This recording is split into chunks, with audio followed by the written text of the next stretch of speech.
ज्यादा है। अब ऐसे में सवाल उठता है कि केंद्रीय कर्मचारी पेंशन धारकों का 18 महीने का एरियर का भुगतान कब किया जाएगा।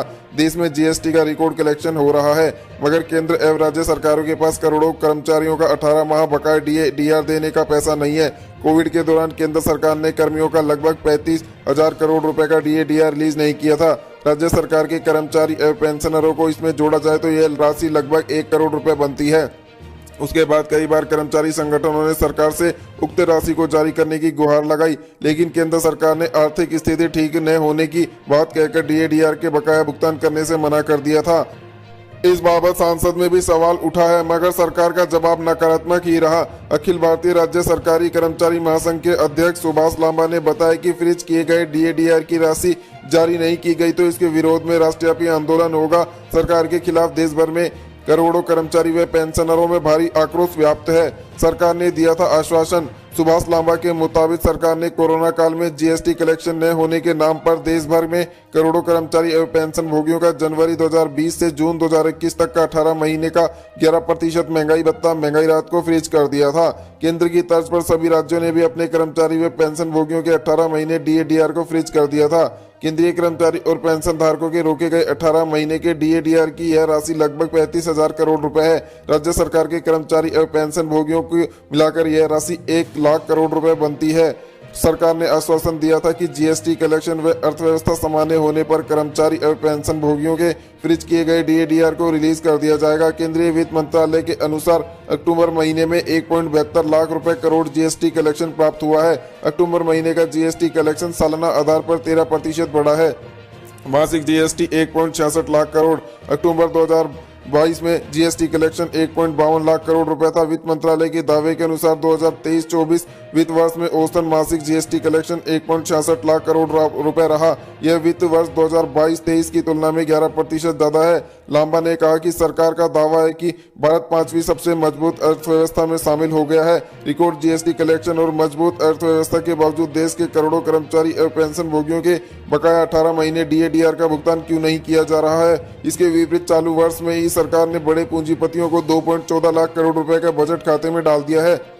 यह राशि 2014 से 22 तक भट्टे खाते में डाले गए 15.32 लाख करोड़ रुपए से अलग है।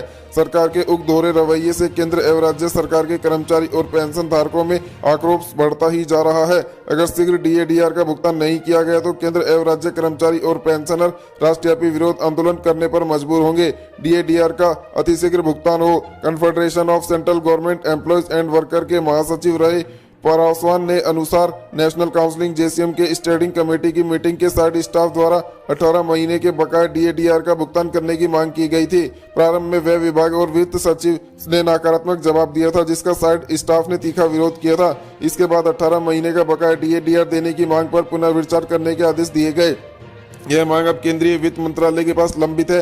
अब औसतन प्रति माह 1.50 लाख करोड़ जीएसटी 16.61 लाख करोड़ आयकर कलेक्शन हो रहा है तो सरकार को करोड़ों कर्मचारी एवं पेंशनरों का बकाया डीआर का अतिशीघ्र भुगतान करना चाहिए। उन्होंने कहा कि अगर सरकार ने ऐसा नहीं किया तो इसका खामियाजा सरकार को ही भुगतना पड़ेगा। अब माना जा रहा है कि केंद्र सरकार, जैसा कि प्रिंट मीडिया में दिखाया गया है कि केंद्र सरकार 18 महीने एरियर को लेकर इसे 3 किस्तों में भी जारी कर सकती है। लोकसभा चुनाव से पहले कर्मचारी पेंशन धारकों की बड़ी नाराजगी दूर करते हुए बताया गया है कि कर्मचारी पेंशन धारकों के लिए 18 माह एरियर का भुगतान किया गया तो कर्मचारी पेंशन धारकों के खाते में 2 से 2.5 लाख रुपए जमा किए जा सकते हैं।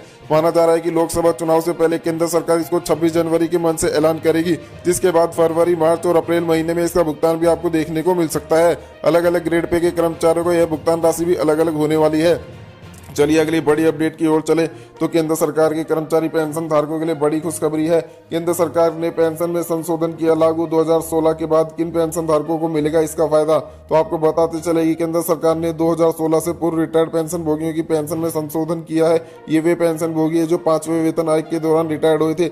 इनके लिए करस्पॉन्डिंग टेबल भी जारी कर दिया गया और अपने विभागों को निर्देश दे दिया गया कि इन पेंशन धारकों की पेंशन में संशोधन को 1 जनवरी 2016 से अपने सभी विभागों में लागू कर दिया जाए। ऐसे में पेंशन धारकों को बड़ा फायदा पहुंचेगा।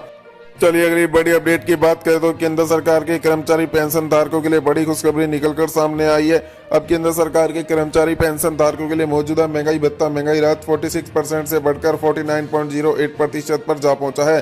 दरअसल केंद्रीय कर्मचारी पेंशन धारकों को हाल फिलहाल में 46% डीएडीआर के साथ सैलरी पेंशन का भुगतान किया जा रहा है, जिसके बाद लगातार आंकड़ों में बढ़ोतरी देखी जा रही है। जुलाई, अगस्त, सितंबर और अक्टूबर महीने का उपभोक्ता मूल्य सूचकांक का आंकड़ा जारी हो चुका है, जिसके बाद कर्मचारी पेंशन धारकों के लिए 3.08% का उछाल आते हुए नया महंगाई भत्ता 49.08% पर विराजमान हो चुका है। अभी नवंबर दिसंबर 2023 के आंकड़े आना शेष है, जिसके बाद माना जा रहा है कि महंगाई भत्ता महंगाई राहत आपका 51% पहुंच जाएगा। ऐसे में केंद्र सरकार बढ़े हुए महंगाई भत्ते 51% का ऐलान मार्च या अप्रैल 2024 में करेगी, तो मार्च या अप्रैल 2024 की सैलरी पेंशन का भुगतान आपको बकाया महीनों के एरियर के साथ करके दिया जाएगा। वहीं अगली बड़ी अपडेट की बात करें तो केंद्रीय कर्मचारी पेंशन धारकों के लिए बड़ी खुशखबरी का मौका निकलकर सामने आने वाला है।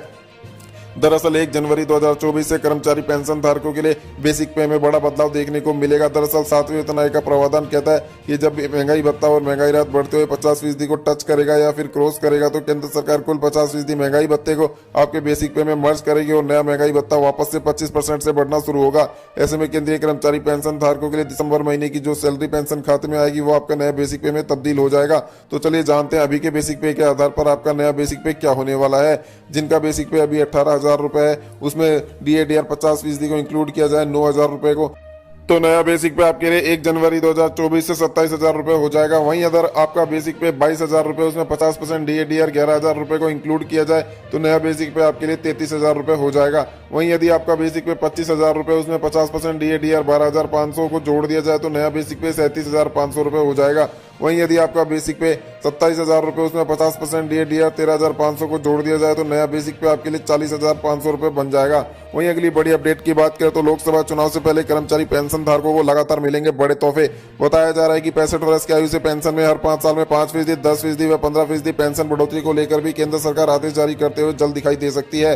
दूसरी ओर केंद्र सरकार ओआरओपी में रही विसंगतियों को लेकर भी कमेटी जल्द गठित कर सकती है, जिसकी रिपोर्ट आने के बाद केंद्र सरकार ओआरओपी विसंगतियों को दूर करने का बड़ा ऐलान करते हुए दिखाई दे सकती है। इसके चलते केंद्र सरकार पर आर्थिक बोझ बढ़ेगा। वहीं अगली बड़ी अपडेट की बात करें तो ओल्ड पेंशन स्कीम को लेकर भी केंद्र सरकार लोकसभा चुनाव से पहले कोई बीच का रास्ता निकालते हुए जल्द दिखाई देने वाली है। मीडिया खबरों में बताया गया है कि केंद्र सरकार ओल्ड पेंशन स्कीम को लेकर काफी गंभीर है और जल्दी इस पर कोई बीच का रास्ता निकाल कर्मचारी पेंशन धारकों की नाराजगी दूर करना चाहती है। आने वाले समय में देखने को मिलेगा केंद्र सरकार क्या बड़ा एक्शन करती है इसको लेकर। मिलते हैं आगामी अपडेट के साथ नेक्स्ट वीडियो में। जय हिंद, जय भारत।